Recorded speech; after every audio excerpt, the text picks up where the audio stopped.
Thank you guys all for being here today. It's a really exciting day.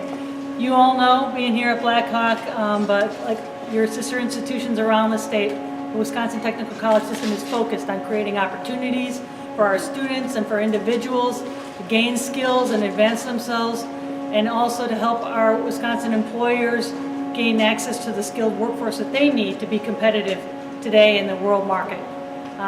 The new prosperity grants that the governor is going to sign today are going to provide another tool for technical colleges and other training providers around the state to help with that purpose and that mission of making Wisconsin the greatest economic engine in the world.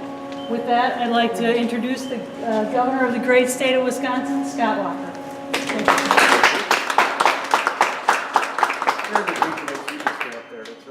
She's got her St. Patrick's Day!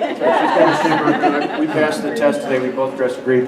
Orna, I want to thank you, Assistant President. You mentioned this before, but you've got a dynamic Assistant President who's been. I've been all over the state, and anywhere I'm at, whether it's here at Blackhawk or any other technical college campuses, you've got an enthusiastic leader here, and we're excited about it because as we go out and we're on campuses, we see what's happening. We see the relevance we talked about and how it's connecting not only for the students but for employers here in Janesville and in Rock County, but all over the state of Wisconsin.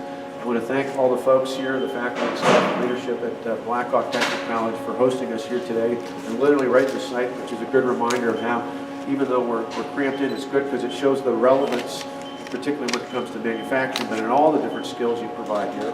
I want to thank our partners at the state level as well. We've got two members of the legislature here. Josh Ringham is here from this area here in Janesville, and Amy Lombach is here as well, and we appreciate that. Representative Cole. Oh, that's all right. I had to do a double take there. Sorry, good to see you as well. And I didn't see Senator Cohen was maybe going to be able to join us in a little bit as well. But we're so appreciative of our partnership in the legislature and to have partners both in the technical college system and the employers you work with. We did a tour not too long ago, late last year, down at Beloit Memorial. And it was a great example when you see the technology that's being incorporated on campus right there at a high school. And now we've seen others around the state who are replicating that. That is because of that relevance to start as early as high school. In fact, in many cases, to start even in 6th and 7th and 8th grade, to start thinking about the career path that people have that might be interested in. And so today, what we're doing is signing the law, $35.4 million. It will be a part of our blueprint for prosperity. Specifically, what we're going to do first, top of that list, is what we talked about before, is helping buy down for each of our technical colleges across the state. The waiting list in any of our high need areas. So of course in a place like this, when we think about manufacturing, there's tremendous needs. This isn't just about workforce development or career development. That's a part of it. It's really about economic development. Because I know what we hear time and time again from employers is, not only do I need help filling that high-skilled welder or the CNC operator, machinist, or IT tech, or even healthcare professional, but I'd actually have the capacity to add more work if I could fill the positions I have. So it's not just about workforce development. And Secretary Newsom, whose agency is going to be administering, adding to the already significant amount of Wisconsin Fast Forward, where we're taking the next step forward with that. This funding base is going to be there. That's going to go out into our technical colleges. But like I said, it's not just about workforce development, developing the workforce we have today. It's about opening the door so employers can create even more jobs going forward. In addition to helping buy down that wait list, the second thing ties right into what we just talked about down at Beloit Memorial, which is making sure that we create more partnerships for dual enrollment.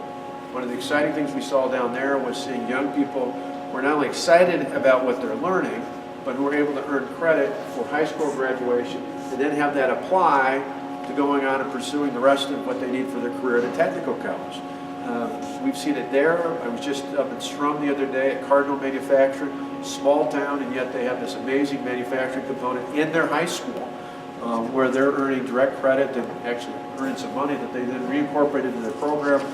We've seen it at Kakana. We've seen it at, I was just up at Green Bay West the other day where they're studying Baylink, where they're actually copying what they did at Cardinal Manufacturing. But in each of those cases, that partnership between our K through 12, particularly our high schools at the public level, partnering with our technical colleges, to make sure there's a seamless transition to show the relevance, even in the schools, the relevance of career opportunities that are available, particularly when it comes to manufacturing, but not limited to that.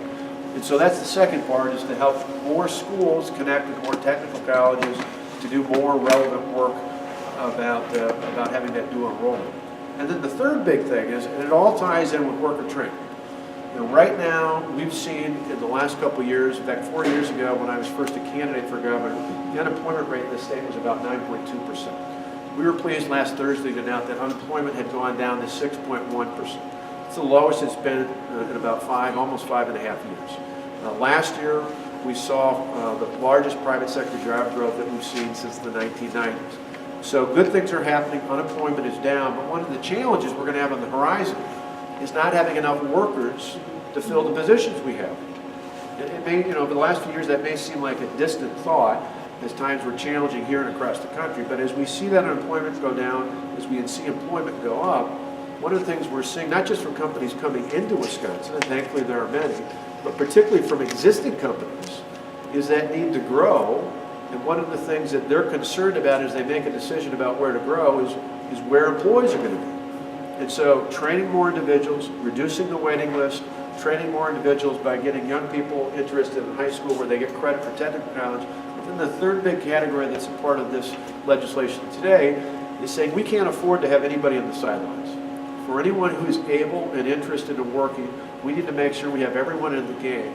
And so one of the third components is we're setting money aside as a part of this as well to expand a couple key programs, things like Project Search, which help young people with disabilities start to explore what their abilities are and plug them into those as they're transitioning from high school into the workplace, as well as providing additional assistance to DVR, which is a program we just added some new money to, some state money to match some even bigger federal dollars last year, and to expand the number of people with disabilities that we help place in the workforce. Why that's important? We want to help employers identify the unique abilities that people have who are otherwise identified as having disabilities.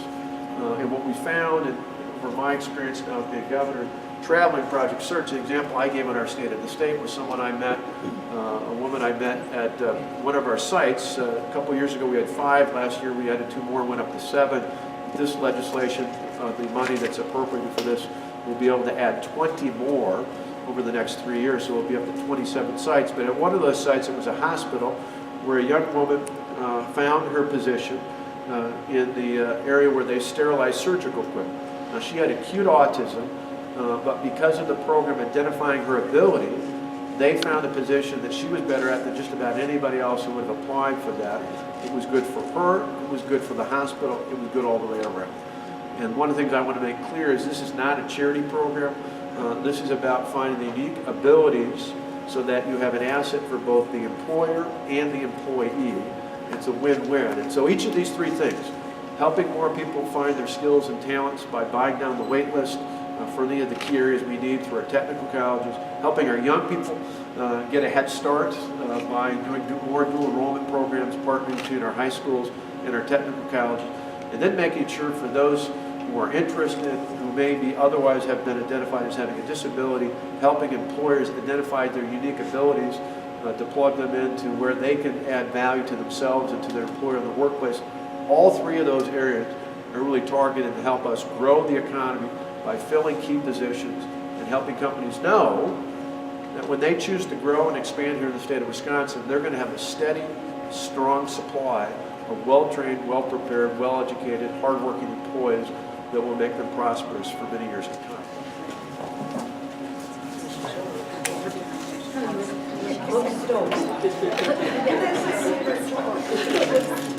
I want to ask what the date is today, right?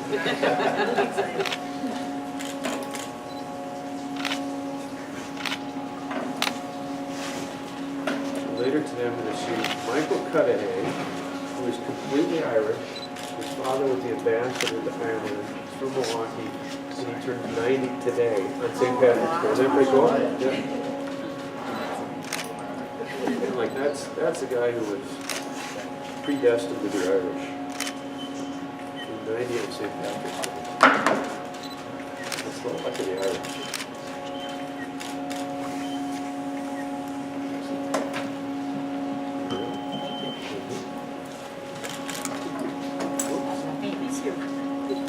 it's always a trick. I said, these fall off.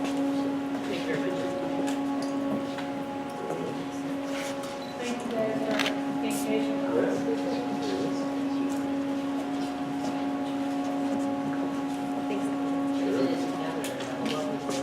We'll go right here. Cool, thanks. There you go. Thank you. Thank you. Thanks for being here. Nice to meet you. I'll get everybody back.